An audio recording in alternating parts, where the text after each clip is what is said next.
Kalau ditanya siapa sebenarnya lebih capek, antara laki-laki atau perempuan, jujur aja, yang paling capek itu justru laki-laki. Mungkin banyak perempuan bakal protes, lah, kita ini juga kerja, ngurus anak, ngurus rumah, semua dikerjain. Benar, tapi coba dengar dulu sampai habis, biar kamu paham kenapa laki-laki sering lebih lelah dari yang kelihatan. Seorang pria dari muda sampai tua pikirannya nggak pernah lepas dari keluarga. Setiap hari waktunya habis buat kerja. Uang yang dia hasilkan pun jarang dia pakai buat diri sendiri. Semuanya buat istri, anak, dan rumah. Yang tersisa cuma kerutan di wajah dan tubuh yang makin lama makin lelah. Kenapa banyak yang bilang pernikahan itu kayak kuburan kehidupan? Karena bagi laki-laki, gimana pun dia tetap salah di mata orang. Kalau wajahnya terlalu ganteng, dibilang genit. Kalau kurang menarik, dianggap nggak laku. Kalau gajinya pas-pasan, dibilang nggak becus. Kalau gajinya besar, malah dicurigai punya mainan lain di luar rumah. Akhirnya dia bingung, hidup ini harus dijalani seperti apa. Waktu muda, dia berjuang buat istri dan anak. Udah tua, masih harus mikirin masa depan anak-anaknya. Kayak hidupnya cuma buat orang lain, bukan buat dirinya sendiri. Coba lihat kenyataan. Kalau keluarga hidupnya susah, yang disalahin siapa? Bukan istrinya, tapi suaminya.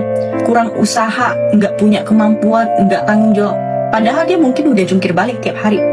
Kalau seorang wanita ninggalin suaminya yang miskin, orang bakal bilang itu wajar. Tapi kalau laki-laki miskin pengen mempertahankan istrinya, orang bakal nanya, emang kamu siapa? Giliran dia sukses, punya uang dan pengen bahagia lagi, langsung dibilang nggak setia. Kita sering teriak kesetaraan gender, tapi coba lihat kenyataannya.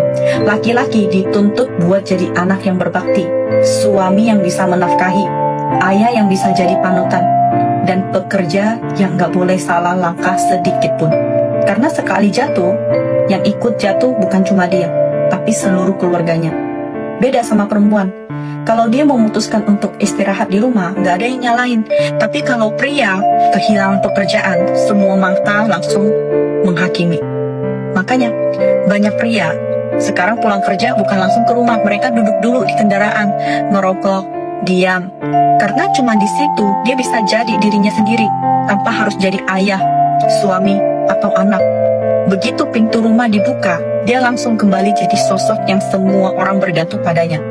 Tapi nggak ada satupun tempat buat dia bersandar. Jadi buat para istri, kurangin sedikit keluhan, tambah sedikit pengertian.